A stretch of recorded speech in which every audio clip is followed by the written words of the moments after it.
केंद्रीय गृह मंत्री अमित शाह 3 दिनों के मध्य प्रदेश दौरे पर हैं। इसी के तहत वे आज जबलपुर पहुंचे और उन्होंने सबसे पहले जनजाति नायक अमर शहीद राजा शंकर शाह, कुंवर रघुनाथ शाह की मालगोदाम चौक पर स्थित प्रतिमाओं पर माल्यार्पण किया।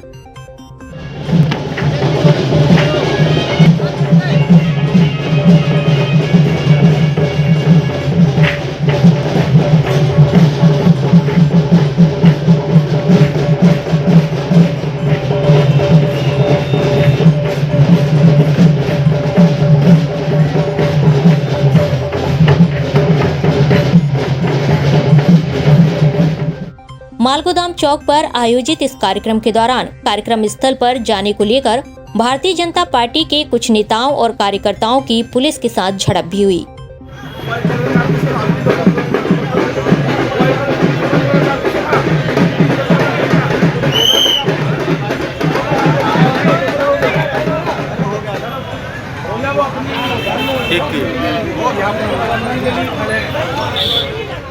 जननायकों की प्रतिमाओं पर माल्यार्पण करने के बाद अमित शाह रानीताल स्थित भाजपा संभागीय कार्यालय के लिए रवाना हुए, जहां उनके द्वारा संभागीय पदाधिकारियों की बैठक ली जाएगी। देखिए, भारतीय जनता पार्टी चुनाव की राजनीति इस तरह से नहीं करती है। हमने रानी दुर्गावती जी का 100 करोड़ रुपए का स्मारक यहाँ पर बना रहे हैं। जबलपुर उसका केंद्र है। साथ ही शंकर शाह रघुनाथ शाह जी के नाम पर हमने विश्वविद्यालय भी खोला है।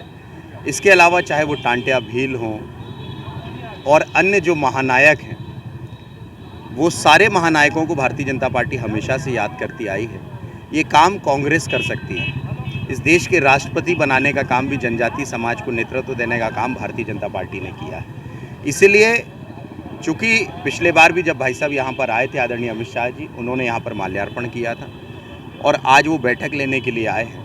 तो मुझे लगता है कि जनजातीय समाज इस बात को बहुत बेहतर तरीके से जानता है कि भारतीय जनता पार्टी ही वो पार्टी है जो हमारे समाज की चिंता करती है। और मुझे पूर्ण विश्वास है कि जनजातीय समाज के बीच में जो भारतीय जनता पार्टी ने अपना विश्वास खड़ा किया है, उससे उनका आशीर्वाद, सहयोग सब भारतीय जनता पार्टी के साथ है।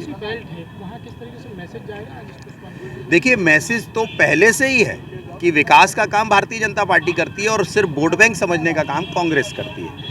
उन्होंने हमेशा वोट बैंक समझा है, लेकिन विकास के सही काम, उनके जीवन को उत्थान, पेशा एक्ट जैसे कानून ये भारतीय जनता पार्टी ही लेकर आई है। इसलिए जनजातीय समाज पूरी तरह से भारतीय जनता पार्टी के साथ है। मिली जानकारी के मुताबिक इस बैठक में कुछ चुनिंदा पार्टी पदाधिकारियों और जिले की 8 विधानसभाओं के भाजपा प्रत्याशियों को ही बुलाया गया है।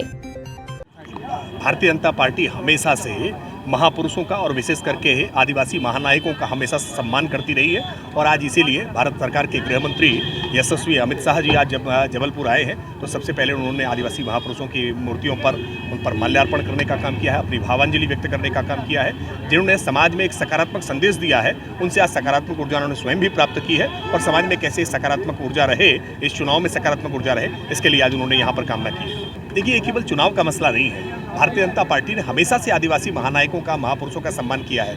क्या भोपाल में जो अत्याधुनिक रेलवे स्टेशन बना है रानी कमलापति के नाम पर करना, ये भारतीय जनता पार्टी ने चुनाव देख करके किया था क्या? आज रानी दुर्गावती के नाम पर अन्य योजनाएं जो प्रारंभ की हैं, ये कोई चुनाव देख करके की है क्या?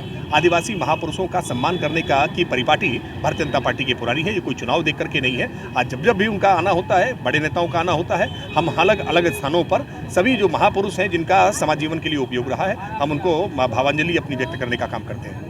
देखिए, भारतीय जनता पार्टी आज चुनाव में बहुत आगे है। भारतीय जनता पार्टी के राष्ट्रीय या प्रादेशिक नेताओं के लगातार दौरे चल रहे हैं। ये सवाल आज कांग्रेस पार्टी से पूछिए कि अब तक उनके यहाँ बगावत की आग शांत नहीं हुई है। अभी भी कमलनाथ अपने घर से बाहर नहीं निकल पा रहे हैं, दिग्विजय सिंह अपने घर से बाहर निकल पा रहे हैं। भारतीय जनता पार्टी अपने 18 वर्ष के कार्यकाल केंद्र की नरेंद्र मोदी सरकार और मध्य प्रदेश की राज्य सरकार के आज कामकाज के आधार पर जनता के बीच में जा रहे हैं। हमें पूरा भरोसा है जनता डबल इंजन को फिर अपना आशीर्वाद देगी और मध्य प्रदेश में एक ऐतिहासिक विजय सुनिश्चित करने का काम करेगी।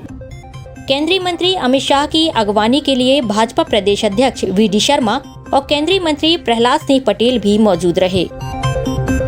SK news live, Jabalpur.